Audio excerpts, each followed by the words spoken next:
We have another executive order that President Trump signed relating to independent agencies.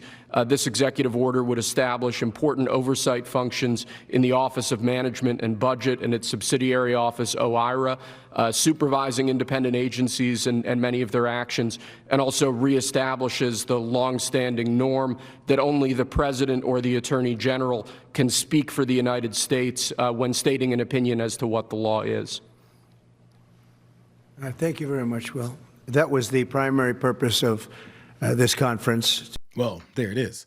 The guy that we're not supposed to call a fascist because it'll hurt the feelings of his fascist base has announced that only he and his attorney general, who vow to do everything he tells her to do, can speak for the country when stating an opinion of what the law is when independent agencies follow laws that he doesn't like. Only the President or the Attorney General can speak for the United States when stating an opinion as to what the law is. Yeah, I know. It's just another executive order that's testing the limits of the country's loosening grip on unchecked executive power.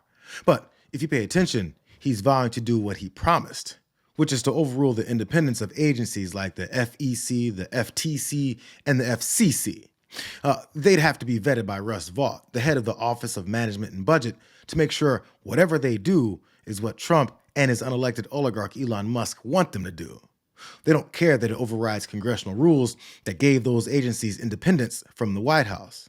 You know, Elon Musk had a really fascist explanation for it, so listen to that. Look, what all we're really trying to do here is restore the will of the people through the president.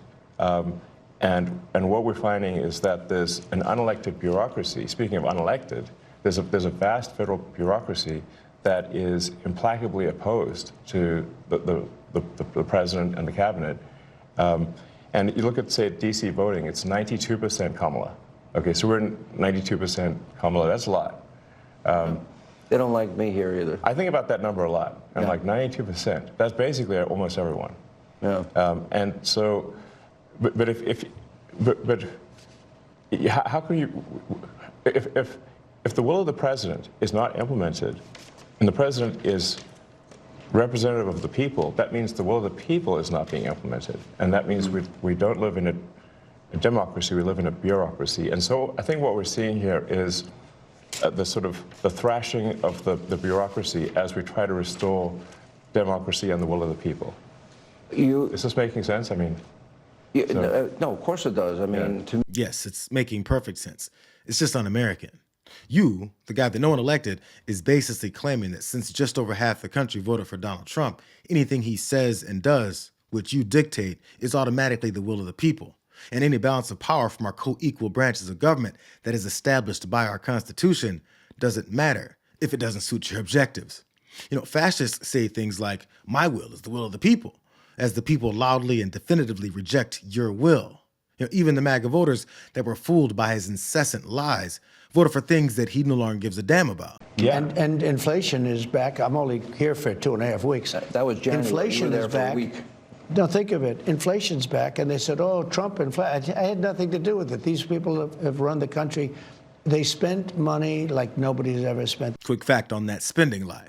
During Trump's first term, he added about $8 trillion to the debt, and his annual deficit ranks as the third biggest. As usual, he just says things regardless of reality. Like saying inflation is back up, and he has nothing to do with it. How is inflation back up when he beat his voters over the head with rhetoric that inflation was out of control under Biden? In order for it to be back up, wouldn't it have to be down at some point? So when was that? And his nonsense of having nothing to do with it, yeah, that's just another lie that he expects to get away with because MAGA eats up everything that he says, except for the record-breaking price of eggs that he also apparently has nothing to do with. The excuse is that it's because of the bird flu. But what is he doing about that? Kelly, there's also late word about employees working on the country's response to bird flu who were let go. What can you tell us about that? That's right. They were fired over the weekend, and now the government is trying to get them back. The Department of Agriculture says it is working to swiftly rectify the firing of several employees working on bird flu outbreak, and they are considered frontline safety workers. It's bird flu's fault until he and Musk's indiscriminate firings eliminate all the people working on rectifying it. So whose fault will it be since they've sabotaged the response? It's not the only danger that their mass firings, fueled by their enormous greed and ignorance, will make worse, though. Federal employees who are in charge of nuclear weapons got the pink slip last week. It's all part of the Trump administration's massive wave of layoffs. I'm talking about workers at the National Nuclear Security Administration. So here's some of what the administration is tasked with doing. They maintain the U.S. nuclear weapons stockpile. They reduce global danger from weapons of mass destruction. And they also work hand in hand with the U.S. Navy. And they respond to nuclear emergencies in the United States and abroad. And just like his flippant dismissals of his effect on inflation, he doesn't give a damn about those employees that were in charge of overseeing nuclear weapons here and abroad either. There was a big wave of probationary federal workers who were fired over the weekend. Some of these workers focused on nuclear weapons security were immediately rehired. Do you have any concerns about how these terminations have No, not at all. I think we have to just do what we have to do. It's, you know, you're going to, it's amazing what's been found right now. It's amazing. If we feel that in some cases they'll fire people and then they'll put some people back, not all of them, because a lot of people were let go. Don't forget, I got elected on the basis of making our government stronger and smaller, because we have millions of people that obviously they're paying millions of people that shouldn't be paid. We have to do what we have to do. Who cares that neither I or Elon has any idea what roles those that were fired play in safety and security with nuclear weapons? MAGA won't care, even though during the campaign, they acted like they did. It's called nuclear global warming. We can say that's global warming. And if we don't have a smart president, you know, you have 5 nations now with pretty massive nuclear power. Some have very massive, including us and Russia. China's behind, way behind, but within 4 or 5 years, they'll catch up. And we don't want them to catch up. Look, the biggest problem, in my opinion, the biggest problem our country has, the biggest problem the world has, is nuclear weapons. They are a destructive force, the likes of which nobody has ever seen before. And we have to make sure they're never used. We have to make sure it's not going to happen.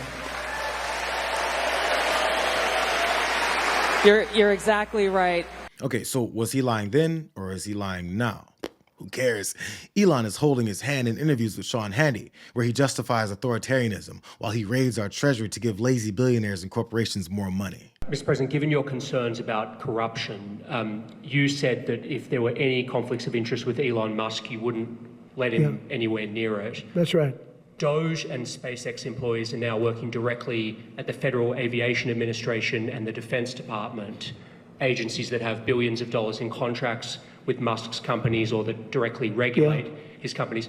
How is that not a conflict of interest? Well, I mean, I'm just hearing about it, and if there is, and he told me before I told him, but obviously I will not let there be any conflict of interest. He's done an amazing job. They've revealed, in fact, he's going to be on tonight, a big show called Sean Hannity at 9 o'clock, and he's on and I'm on, and we talk about a lot of different things. And what about his business? What if there is then we won't a contract he would otherwise let get? him do it. If he's got a conflict. I mean, look, he's in certain areas. I mean, I haven't asked the president for anything ever. And if it comes up, how will you handle it? Well, he won't be involved. Yeah, I'll recuse myself if it is. If there's a conflict, he won't be involved. Yeah, I mean, I wouldn't want that, and he won't want it. Right, and also I'm getting a sort of a daily proctology exam here. You know, it's not like I'll be getting away from something in the dead of night. You know, there's nothing like self-policing for a guy that's already been proven to shut down and fire employees for multiple agencies whose existence are a hindrance to his businesses and his corruption. It's right there in front of us, just like it has been ever since either of these incredibly ignorant criminals showed up and convinced this many people that instead of paying attention to reality, the best excuse is, trust me, I'm smart. I wanted to find somebody smarter than him. I searched all over. I just couldn't do it. Yeah. I couldn't. You really tried hard. I couldn't find anyone smarter, right? So we had it for the country. But this is the thing. We settled on this. Well, guy. thanks for having me. So I'm just trying to be useful here.